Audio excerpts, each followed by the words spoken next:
Hello, hello. Can you hear me? I can hear you. Awesome. Can you hear me? Yes. Thank you for Awesome, having awesome. me. Thank you, Brianna. Thank you for checking in. We're super excited to have you. And what I'm going to do, Brianna, I'm just going to give it a few more.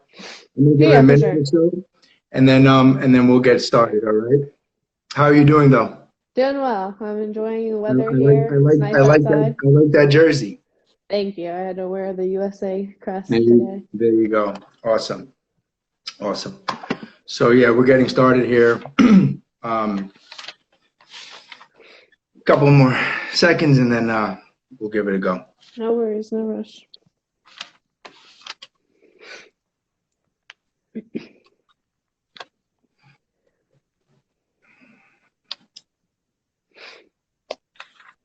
Nice to see all your players. It's very You see cool. everybody give like a thumbs up Hi, and everybody. the high fives.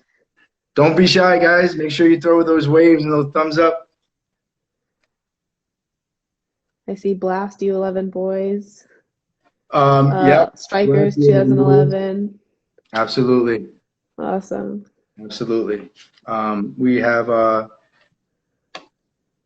ages boys and girls 2011 till 2000 and roughly four, three, actually 2002. But the Very younger ones cool. are really checking in. Love to see it. So, guys, we're going to get started. Super, super excited here. First off, I want to make sure that everyone's okay. I'm glad that everyone joining us in good health. Sending great vibes your way. And this is a positive thing, loads of smile here.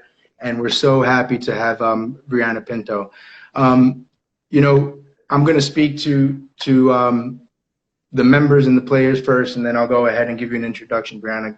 Uh, Guys, we wanted to create a platform to continue our education with our players. Due to the circumstances, you got to think outside the box. So, this is not ideal, but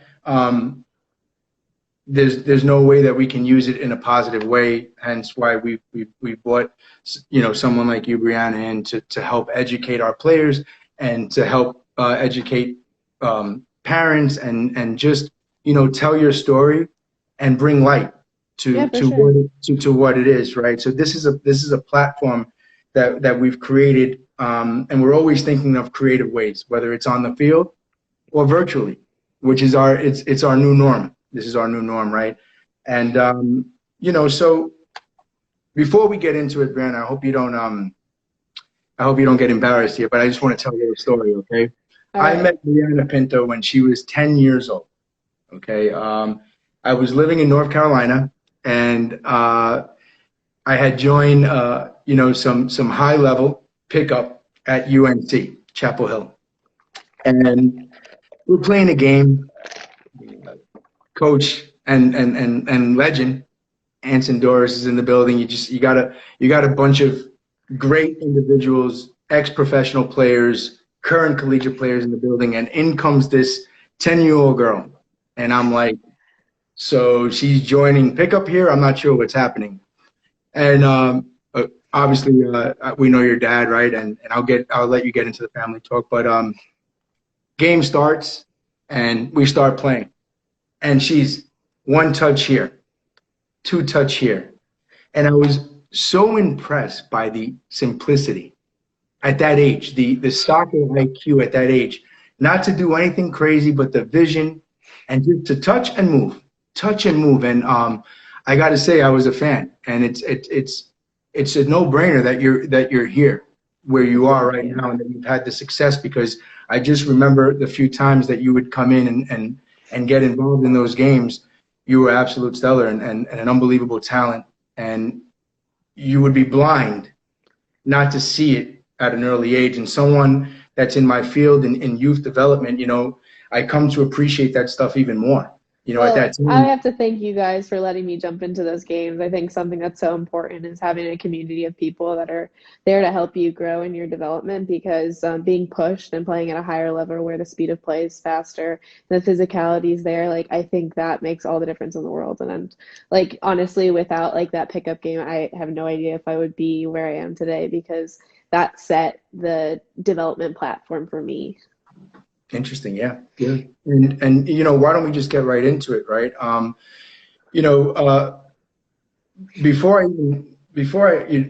I don't think at this point it's even necessary to go into your background. We can talk about it at the end because there's so much that I want to get into. So why don't we just stay here, right? What inspired you in the early days? What Yeah, for inspired sure. you, and what helped you to fall in love with the game? What gave you that initial passion, and you said, this is what I want to do. This is what I'm passionate about. Yeah, so I grew up in a family of athletes. My dad played soccer at Carolina and was actually recruited by Anson Dorrance, who's my coach now.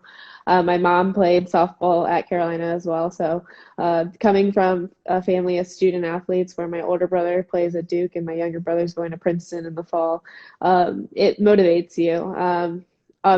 Being immersed in sports is something that's so unique because it brings people from all different backgrounds all together.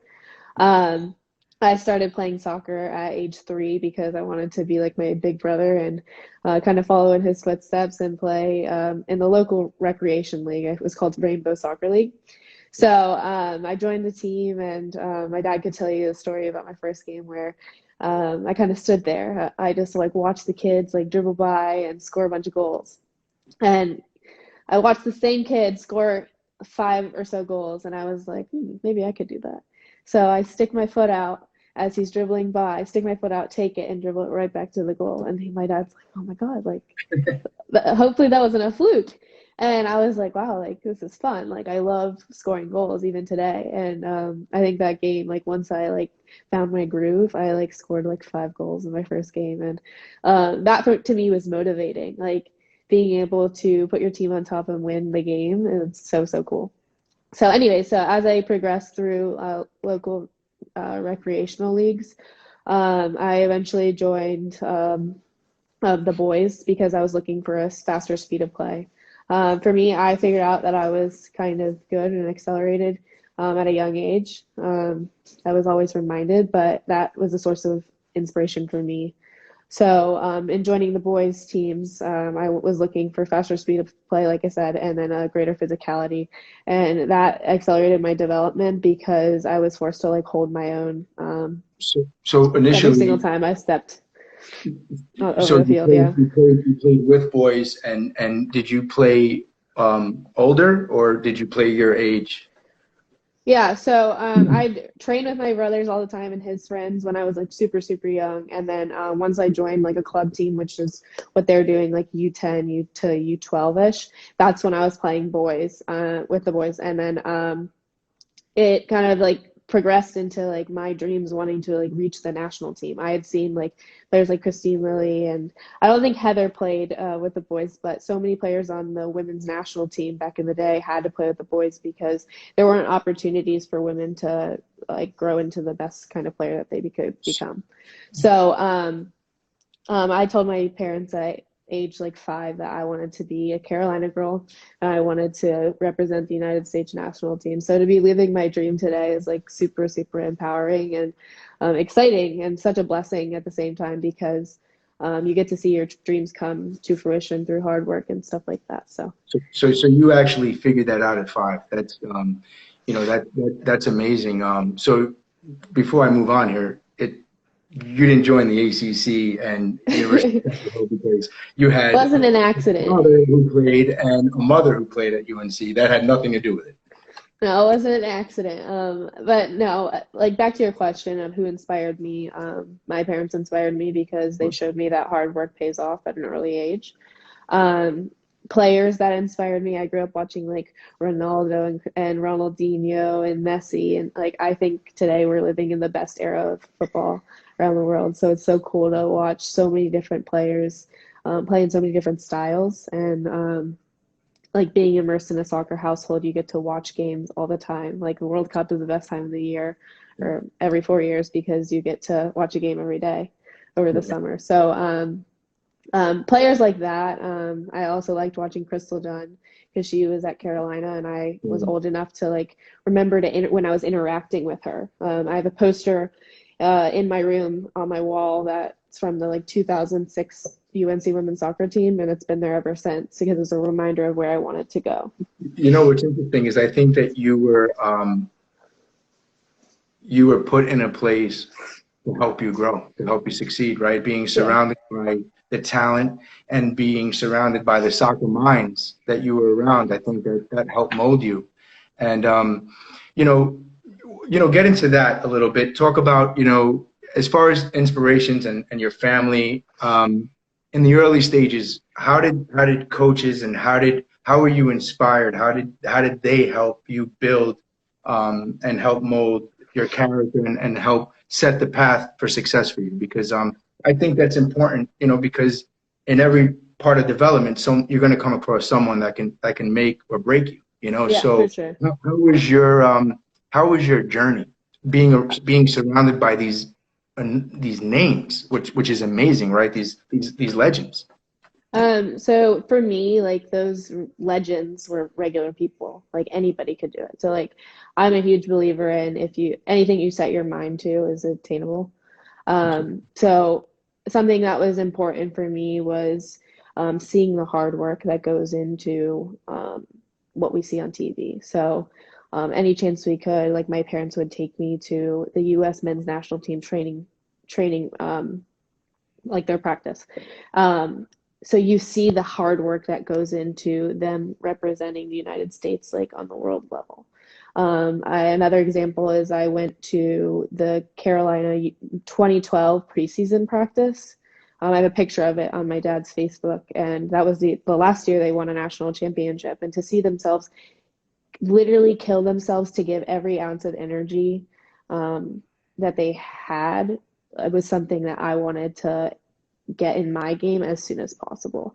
So by seeing it, you can replicate it. And I think like if you have the opportunity and people who are willing to help you grow into a professional per se as quick as possible, that's how you get the development.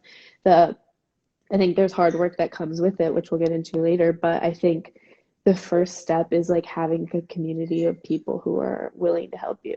So what inspired me is how can I get to where I want to be and use the platform of people that I have. And I was like, I knew that I had such a great collection of people that wanted to help me. So like going to the noon ball games and watching you guys play, I got to see how men played.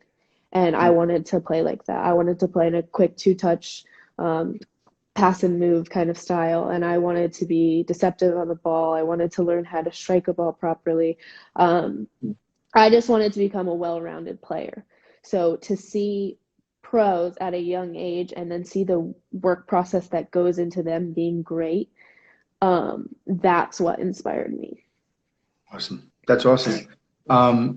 You know, and let's stay there, right? Because I mean, what you're saying is no different from anyone that's successful.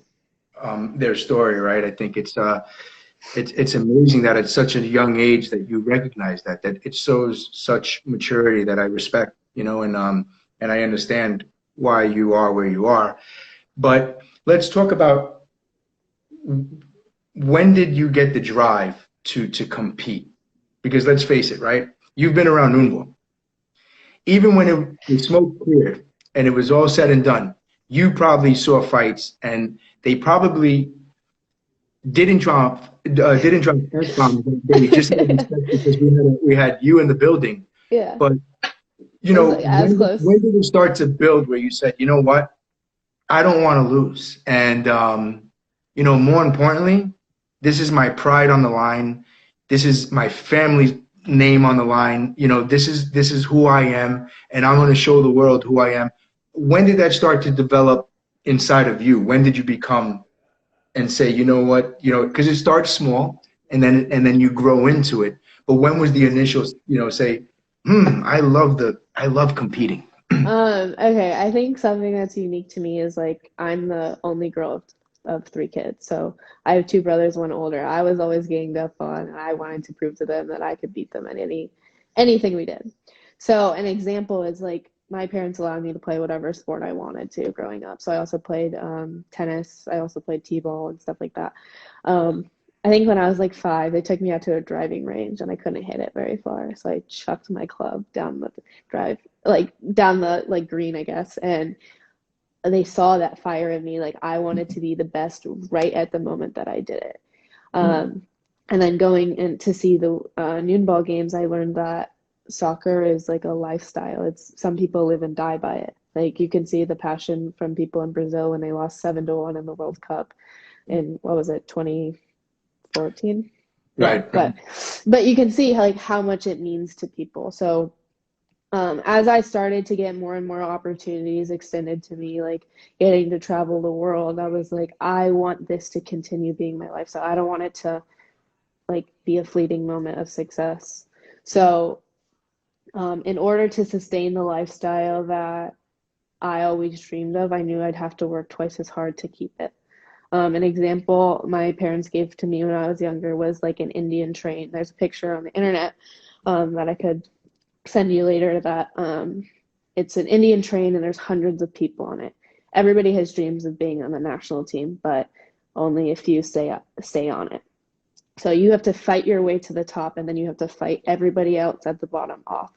So I've been part of the U.S. national team since I was 12, Right. for the youth teams at least, and to be in 50 plus camps over the last 8 years or so, like that was hard. I had to be consistent every time I went into camp. I had to show that I was the best in my position. I had to show that I wanted to be there and it was a privilege to represent the crest. So I'd say like when I was younger, I was playing for fun and I still am. Like I enjoy going out there every single day, but I realized like if I would like to continue living the life that I have and eventually reach the highest stage where I'm playing World Cups and Olympics, like I have to treat it like my life's on the line. Um, because people would kill to be where I am. And I realized how blessed and fortunate I have been to have the opportunity, have the community of people supporting me, have the resources like fields and trainings and stuff like that to get me to where I am today. So I think I think it's my duty I to. don't, yeah, I don't want to interrupt you, too much, but I think you said it right there. People would go to drastic measures to be where you're at. And I think that it's very hard to understand. It's very hard to put that in someone's mind, especially here where maybe it's not as big as in South America or Europe or in other countries. It's one of the words that you used that I love was lifestyle. This is a lifestyle, and you have to want it every day. So I didn't mean to interrupt you, but I No, just no thought it worries. was great that you said what it takes to be there, and it leads me into my next question because and you alley-ooped it, and I'm gonna slam dunk. All right, all right. Um, and, how did you deal with rejection?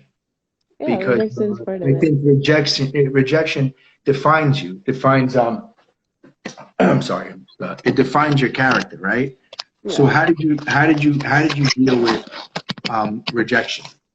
I think that's the biggest part for me. Like I'm still dealing with rejection every single day. Like people they don't get to see the tears, the blood, the sweat that went into where I am. Like I think part of the issue with social media is that you're only going to see the good moments essentially. So like my family members could tell you like there are days where I'm in tears like over like my dream like because I want to be there so bad that like it's hard. And so like an example is like when we're running sprints every day like to get up every day and decide or make a choice that you want to be the best and you want to give it every single thing, every single ounce of energy that you have is hard. And I've made the choice that in order to sustain like the lifestyle that I like said before is like I have to be willing to make that sacrifice every day. I love that. I love that. It's so important because I'm sure that you know that, and I hope that players and parents are really listening into this because that even when you're talking about it, it's passionate. And I think that things can go on in life, and say you're having a bad day, you can't let it affect you on the field. It's your job, it's your duty to always perform. And I think that with rejection and overcoming all your obstacles is only making you stronger, and it's helping you become the woman that you are. And Yeah, I want to add to it as well. I yeah. mean, like actually three of the hardest moments was the U20 World Cup, the last one that I played in. I had a brief moment with the full team and I didn't start in our World Cup with the 20s. Like, how does that happen? But, like it's it's about not being complacent. And I'm not saying that I was. Like, I think I deserve to start even today when I was playing in that tournament. And looking back, like reflecting on that and the U17 World Cup, we exited in group play. Like, that's not acceptable for like as the U.S. women's national team, like with the 17s or the 20s. So I think the lesson I learned from those experiences is like that was lighting my fire for future experiences. So I'm lucky enough to have another opportunity to play the 20s because I'm playing with my true birth year this year. Hopefully our World Cup will be at the end of the year. Like, God willing, if it doesn't get Well, canceled by Corona. And then the other thing is like I had a dream to win a national championship my mm, entire life. I know I've where you're lost going two of with this them. one. I I've know where you're lost going with two this of one. them. I know And where you're that going with hurt. this That hurts. Like, one. to come this close and then not get there, like it like makes it hurt even now, like I thinking mean, about and to lose the way you did, that's the I watched that, and that was heartbreaking for me. But to lose the way you did, uh, I'm gonna save I'm gonna save my question on that. Uh, well, no, you know what? Let's stay here. Let's stay right here. Um, how do you overcome that? I'm How still do dealing you with it. so you're Like, it so gets 2 years it now. just things I'm it still never dealing, like I have to go back this year and I have to find a way to win it. That's it. So training today, you got to find yourself a way to kill yourself. How do I get that one extra percent? I mean, to all the world difference so that I can win with my team in the fall. right. Yeah. So these are true feelings. These are genuine feelings. As I'm pretty sure, as we're talking about it, you're reliving the moment. Every time Yeah. it's brought up, you relive the moment and everything that came with it, right? So incredible, incredible. I want to stay here with you. Uh, and what mental tools and do you use under pressure? So, Um, and pressure can come in many forms, right? But what is your go-to? Where's your your mental toughness come from? Like, how do you I prepare definitely yourself say, mentally? yeah, I definitely say you got to go back to what your gift is. My gift is my technical ability, being able to be precise under pressure. So say like I'm not feeling the greatest or like the game's not going our team's way, I can always go back to like how can I have a great first touch and get the ball off in 1, 2 touches. That's what I go back to. And once you start connecting a few passes, especially as a midfielder, um, I feel like that's when you get in your rhythm again.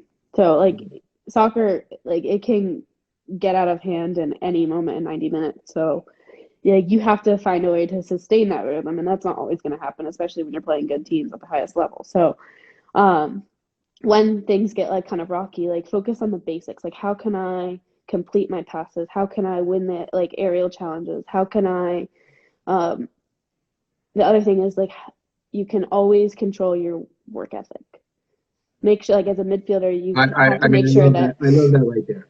you as a midfielder you can always control like being a defensive presence, like because that's simply hard work. There's no talent to it. It's Right. hard work. It's about making good decisions and literally like being a physical force, I'd say. And then um something that's like kind of simplified my game on the attacking side is like even if you're not beating people off the dribble or making like great combinations, like how can you be in the box every single time? So when your winger has the ball, the only time you're going to score is like when you're inside the box. How can I make that sprint, whether it's 40 yards, 5 yards, or 90 yards. Like, how can I make that sprint to be there? Because that at least gives me a chance to score. And something I've learned now is that at the highest level, goals matter. Goals are what gonna get you to the next level. So at this last tournament, like I was able to score quite a few goals in qualifiers, and I want to keep that up because I want to be known as a midfielder that's a box to box like 8-10 and one that can impact a game in any given moment. Awesome. You know, it's like I said, it's just fascinating, right? We sit here and we talk about it like it's something, but when we use the word simplicity, that's the hardest thing to be. You know, one of the hardest thing is to keep the game simple. And sometimes when you try to over exert yourself or overdo things is when you get yourself in trouble. So again, I think it comes with discipline and it comes with mental toughness. And that's something that you've recognized and you were able to implement that in your game. And again, it's why you're successful. So you've answered my question as far as being the other thing I'd like to add is like I always dwell on like the past moments. I think the biggest point of growth for me was like when I make a bad pass, how do I move to the next play? So the motto that my dad gave me is like literally move to the next play. Like forget about it, move to the next play and smile. Because first of all, it's supposed to be fun when you're playing out there. And second of all, like if you don't forget about it, move on, you can't like get better as the course of the game goes on. So I think I'm my own biggest critic. You're supposed to, right? Yeah, for sure. Like I wanna be my best every chance that I get. So well, let me ask you this. Let me take you through this scenario. And again, this is for our young players, our young viewers. So please listen into the question and listen to what Brianna's educating us on. You make a bad pass. That can make or break somebody's game. It can actually determine how you're going to play. So how do you get over it? What is your advice for the younger player and to say to be calm, to say move on and brush yourself off and say stay inside the game? You know, what are some techniques that you've used to say I'm not going to let this dictate how I'm going to play the rest of the game? It was a mistake. I think the biggest problem with youth players is they're afraid to make mistakes because of pressure from coaches, from parents, it's pressure. And again, we're staying on the topic with pressure. So what advice do you have for the young players to say, when you mess up, dust it off and keep going and make sure that the next pass you complete is simple so you can move on from there? I definitely say that like before you even play, you have to accept that soccer is not a perfect game. There's people at the highest level, like look at Messi, for instance. He misses a PK for Champions League. Like that happens. Like to the best player in the world that happens. So why wouldn't it happen to you? I think that's a reminder. Like you should always watch like the highest level because you can learn from them and the way that they play. So like bad passes happen all the time. Like you're never going to be perfect. And I don't think you should strive to be perfect in a sense. I think you should strive to be your best and like always control the controllables. So once you've gotten past like the acceptance that soccer is not a perfect game, you will not play a perfect game where you or complete 100% of your passes. Like that's the biggest barrier. The second part is like, okay, you make a mistake. How can I be better the next time? And if that doesn't work, how can I be better the next time? It's just about being like an optimist in the sense. Like if you're a winger and you don't beat the player off the dribble, you're gonna be like, okay, I'm gonna get them the next time. And I think when you fail in a sense like that, you have to tell yourself that you can do it. And I think that's where I grew, like, because I had to learn that like self-talk, like you have to like if you don't believe it, you're never gonna be able to do it.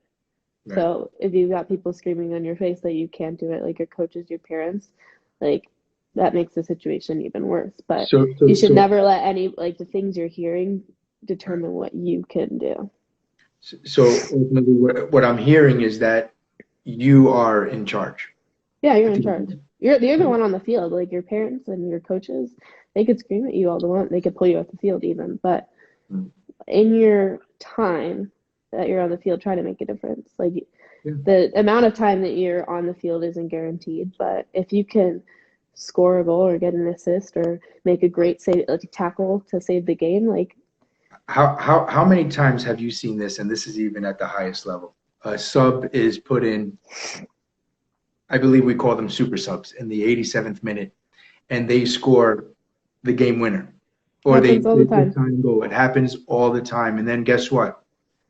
2 or 3 weeks later, you see them in the starting lineup, right? So, mental toughness is huge in any area. Whether you're playing at the amateur, the professional, the collegiate, high school, academy, club, mental toughness is having the faith, believing in yourself, and believing in your skills, and I think that's going to help with your success. So thank Well, you, the first thank you thing for that. I will tell them is like I'm still working on it. So if Right, I'm never stop. representing the US, like there's no reason that you can't work on it. Like it's not an issue. It's just a point of growth in your career. Awesome. I want to take this a different route Okay. because sometimes I think we lose sight at what's important. And what's important is making sure that our players, boys and girls of all ages, that we're getting an education. I think why it's so great for you is because you're at a prestigious school and you have excelled in your academics and you've excelled athletically. So, I want to know, two questions. How does being an athlete make you a better student? And B, how do you balance the being keeping your grades up, keeping your ethic high? How do you balance everything? And that's the second part to that question. And I really want you to focus on the education because these are facts. We need an education. And I think that it's important that we touch on this and not just the soccer to say, hey, you have to work hard in school too. Yeah. Nothing. I mean, like an example is my dad like wanted to play pro and he broke his kneecap his senior year of college, and then it was the end of his career. So I'm very well aware that like soccer is not forever. It can be taken away from you at any moment. Like that could be career ending. Right. So with that in mind, like no, you shouldn't play scared, but you do need to realize that you have to have a path in case soccer doesn't work out. Like even now, I don't know if it's gonna work out for me. But I want to have a life where I'm just as happy Right. if I don't have it. So I've set myself up to like eventually pursue a career working for FIFA or working for U.S. Soccer.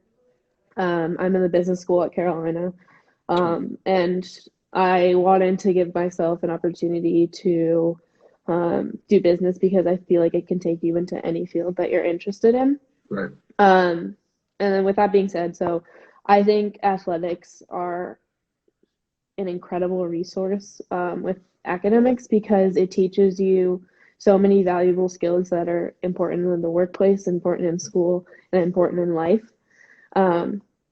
So like when I would miss weeks at a time for national team camp when I was in high school, I would want to like compete with my friends and stay top 10 in my class just to say I did it. Like Wow. I wanted to find a way to excel like regardless of my circumstances. Right. And I think like people associate athletes, especially in college, as like, oh, they only got into the school because they're an athlete. But you can be both. You can be so much more than just an athlete. And I think having a family that like supports you in your academic journeys, like where they recognize academic achievements as just as important as athletic achievements. I think that's so important. So they've always been super supportive in that sense, and I want to eventually like own my own business. So like while I'm doing all of these camps, I'm setting up internships, I'm setting up like calls with people and learning how to network because I realize that like relationships are everything. And if soccer doesn't work out, I want to know people who can help me get to where I want to be, and have a life that's happy and successful that way. So, um, yeah, like that's the gist of Fair. it. I Like, yeah. mean, yeah, it's just you know, sometimes, like I said, we kind of we forget that the education is important, and um, how you balance both is again, it's fascinating, right? How you deal with both, and strive in both areas, and you're able to say, look, if it doesn't work out, I'm going to open doors, and well, doors will be open because of what I did. So ultimately it goes back to the game, whether you make it pro or not, can still open doors because of the relationships that you build. You know, we look at it on such a big scale all the time. We're always so quick to say, oh, you know, I want to be pro. But we forget to slow time down and think about the friendships that were built on this. I don't know about you, but personally, I am still in contact with guys that I played with since I was 6 years old. You know, and that's pretty amazing to reconnect our relationship every year and pick up right where we left off. You know, so there's so many things to the game that people forget, so many avenues, and so many things that we're always just so focused on this, but we're not looking at the positive things that come out of it, the relationships that are built, the confidence that it gives us, the keeping fit, staying healthy, mind, body, soul. And you know, sometimes, especially now in this situation that we're in, it's a time to self-reflect. I'm pretty sure that you're sitting at home and you're self-reflecting, so that when we go back out there, we're better human beings in Yeah. sport and out of sport, you know, in life, you know. And I think that it's just it's great. So I want to finish up, and then I have a few questions on behalf of some of the teams here. Yeah, for sure. Um, what advice can you give to all the young players, everyone watching in, the parents that have tuned in, the club itself, anybody outside the club, whoever's tuned in and is listening to Brianna Pinto right now? What advice can you give them on what it takes? And again, I'm asking from your perspective. Okay, I want to know what Brianna Pinto thinks.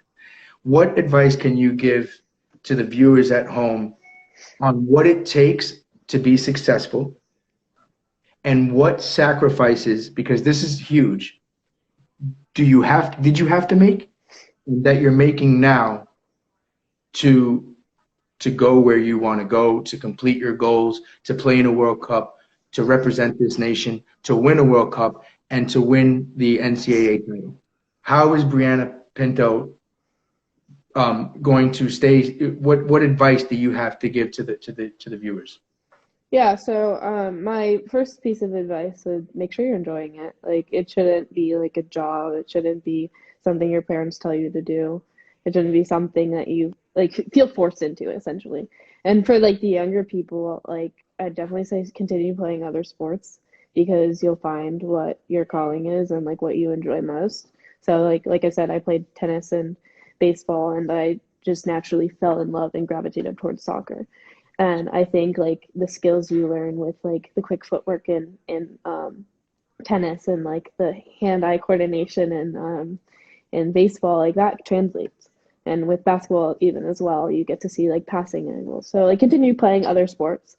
Um, but then like once you get to an age where you have to kind of decide like which sport you want to go with, hopefully it's soccer because I'm biased, but I'd say nobody can want your dreams but you. Like parents can want the most for their kid. They can want their kid to be on a national team, but there's no point in spending all of that energy if your kid doesn't want it. Like you can't force them to want it. They have to want it for themselves. Because at the end of the day, they're the one on the field making the choice to sprint back or not, making the choice to do extra fitness, making the choice to train on their own and do everything they need to do to achieve the dream that they want. So, to the parents, yes, hold your kid accountable and um, inspire them, like tell them they can do things, because hearing like the belief from other people, it like is a source of motivation for yourself, and then your kid's gonna like be more inclined to like maybe I'll actually go outside and do fitness. Like being positive around the sport like makes it so much more enjoyable. And then to the kids, like you have to decide like where do you want to go with this. If it's college, great. Like college can help you get into so many great schools around the country and play sports. And like playing a sport can be a resource because it actually can help you get in and get scholarship money or whatever you may need. And if you decide that you want to go beyond that and play pro, you have to find out what your weaknesses are. Um, and you have to be willing to accept criticism at a young age so that those weaknesses don't become binding in the long term. So an example is if you're like way bigger than your age group and like you don't have to use ball skills because like your physical like presence is so much bigger than like your peers, like you can't let that bite you in the butt later, because you have to work twice as hard to develop those ball skills so that when everybody's done growing, everybody's at the same level that you can perform as well. Right. So yeah, like I'd say enjoy it, continue to play other sports. And then I'll touch on the sacrifice in a second. And then to parents, like inspire your kids, like speak positivity into them and always talk about what they can do rather than, oh, you're not good at this. And then for the kids, accepting the criticism and being willing to do extra work. In terms of the sacrifice, I missed senior prom, I missed graduation, I missed so many birthday parties. What else did I miss?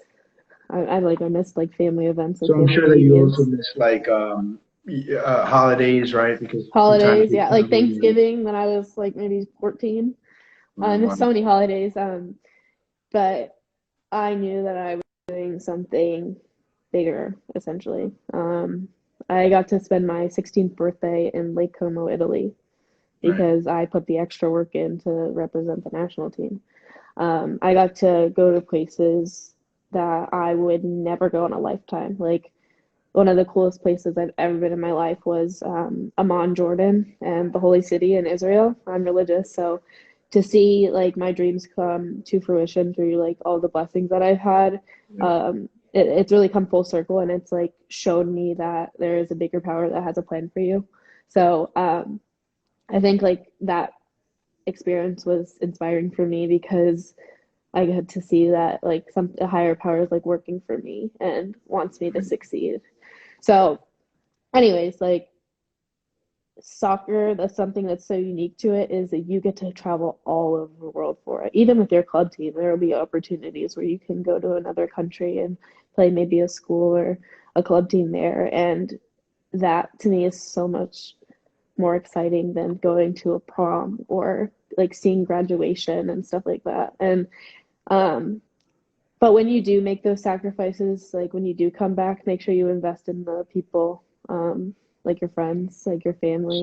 So do you appreciate family more so because you don't get you know, so that I mean, so you can't wait to get back and right now it's been the first time in a long time where my whole family is like in our house, like training together, because my older brother's been in college, I've been in college, and like I've been traveling for the last 3 or 4 years. So like just being able to spend time with family, like yes, this isn't ideal that we can't really leave our houses, but like cherish those moments, because like if you want to be a professional athlete or if you want to travel the world, like those moments become far and few between.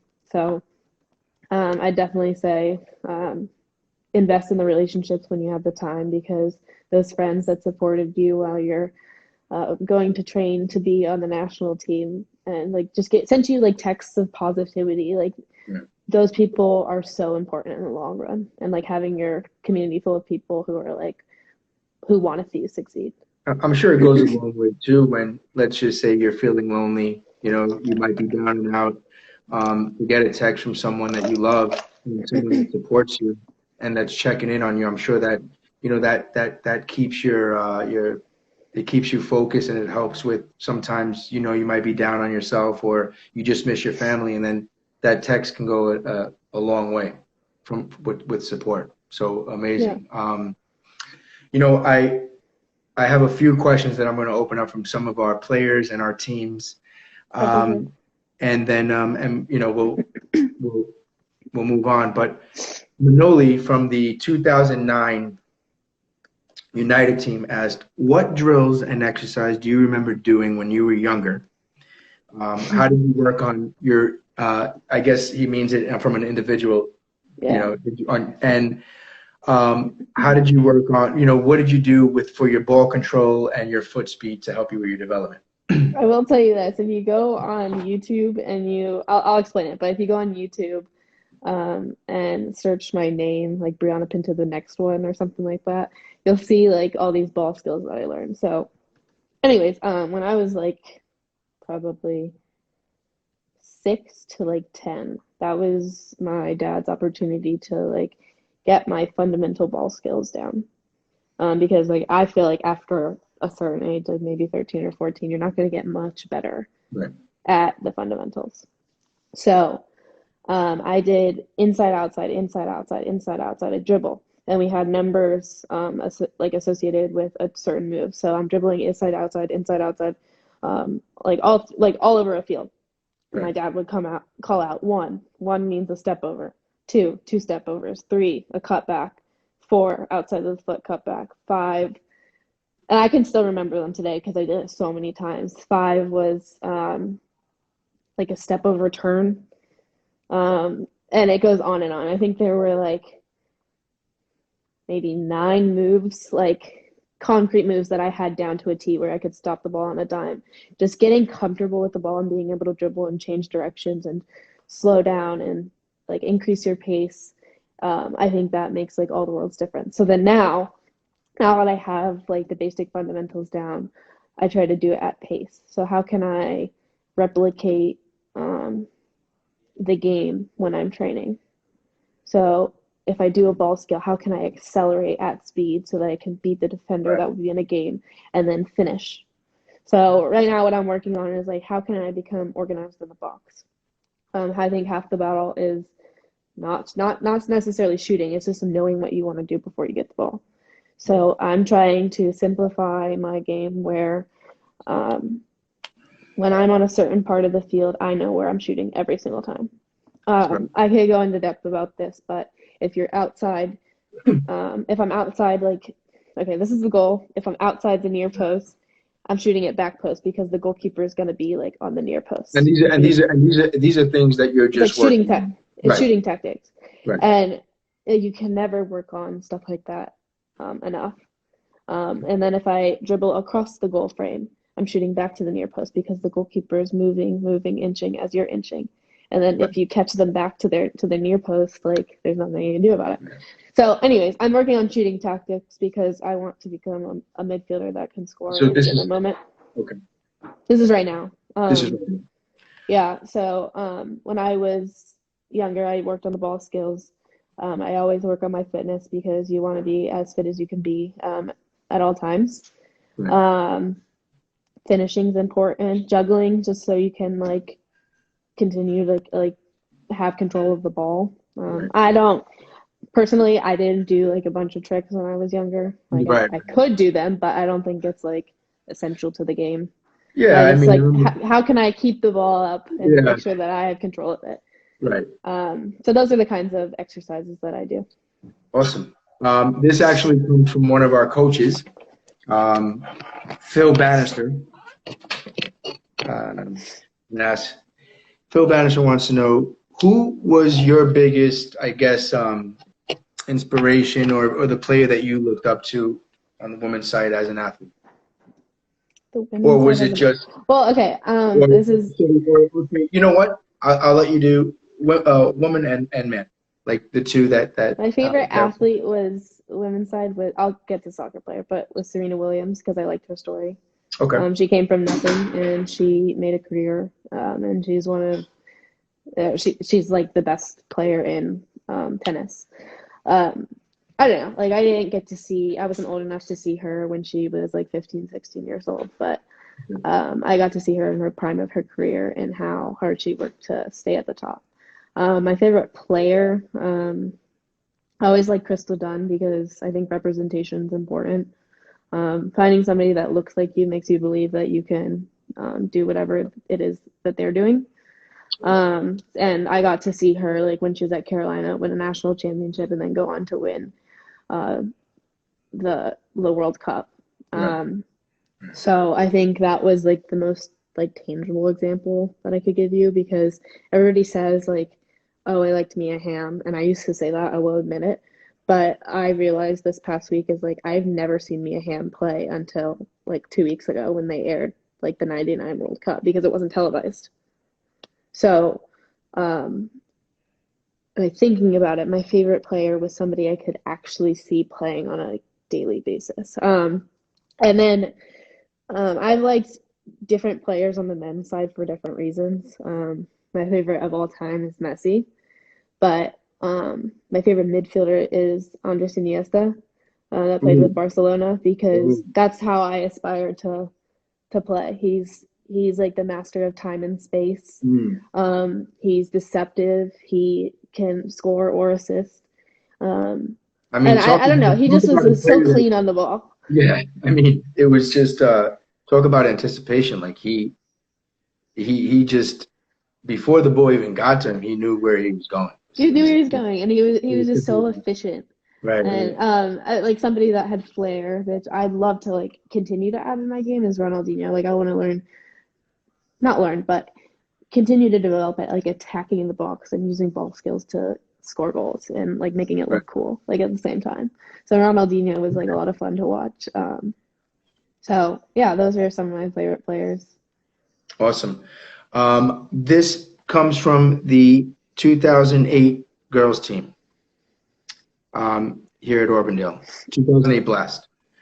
What was the biggest struggle you had in order to commit to being a soccer player? I think you went over that, but I guess just to answer their question, what was your biggest struggle? What was the biggest obstacle that you had to become a soccer player? And this is from the 2008 Blast team, which, by the way, Brianna, just so you know, they have done the club well. They're on their way, and they've made us very proud. We're proud of all our players, but the 2008 girls team have done wonderful. Well, congrats to you guys, first of all, for those of you that are watching. Um, Something that was a struggle for me had to be the decision to like want to stay on top.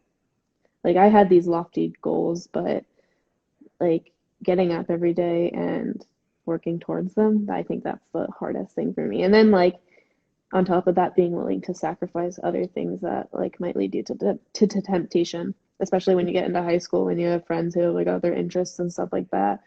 Um, you have to make your goals clear and you have to set a plan on how you're going to attain them and then you have to stick to it. And being accountable is the biggest part for me. So I'm not like the most well-rounded professional that I eventually aspire to be. I think I have growth in like nutrition, like the way like I sleep, um, like little things, like stuff I do off the field. Like I feel like it could always improve. Right. But with that being said, I always took care of my fitness. I always made sure I was like at a tip-top shape so that I could sustain, like give myself at least a chance to sustain the highest level, like when I went into camp and stuff like that. Awesome. And I got one last question for you. And I think that I'm going to ask the question. Okay. This is what out of all your goals,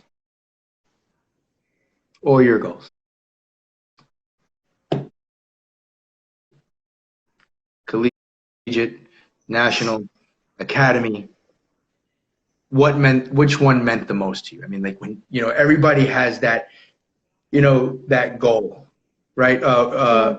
Ronaldo, Brazilian Ronaldo, he recently he did an interview, and one of his favorite goals was when he scored on Cannes, the second goal that he scored in the World Cup against Spain. Yeah. And he was bragging about it, right? So even someone like Ronaldo has that one goal that they go back and they say, Oh man, that moment, what was a goal in which, what moment did you have? What was that goal that said, whether you work so hard for it, whatever you did, what was where's your moment and where does Uh, it come in time frame? you guys can check it out on my Instagram. If you just search my name, I can't like give it to you, but if you search my name, you can see it.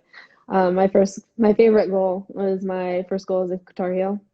It was my first game, and my roommate Rachel Jones drew the foul, and it was a foul on top of the box. It was like if this is the 18, it was just to the side, Right. and I bent it back post, and it was also Anson's 1,000th win. So we played against Ohio Oh, State. right, right, right, Yeah, right. that was my favorite goal that I've ever Mm. scored.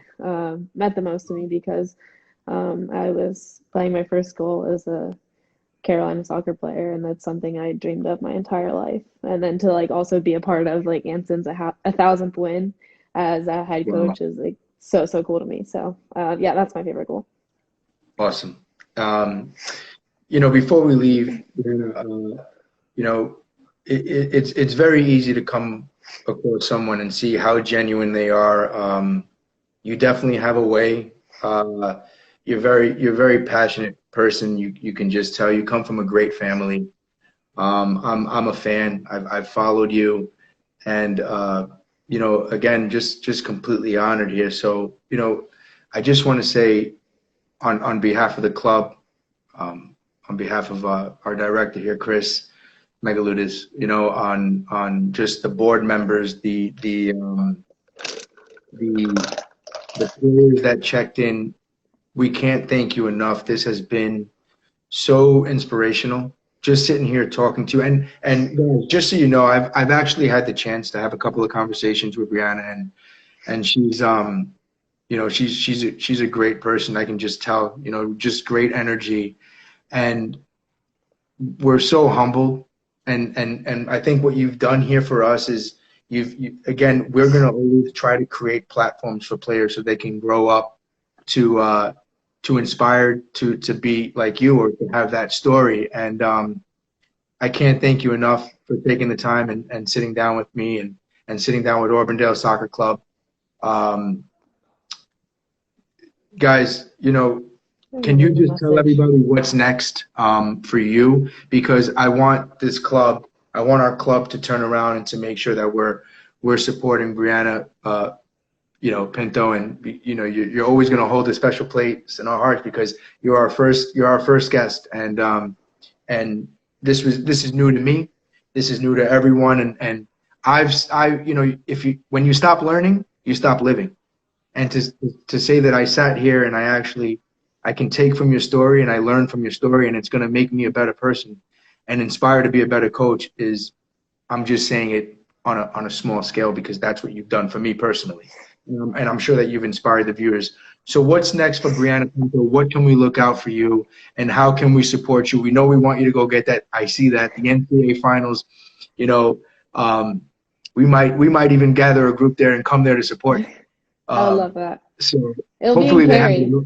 It'll be in If they Cary. haven't, if they haven't in Cary, I'm in. But All right. what's next for Brianna? What's next for how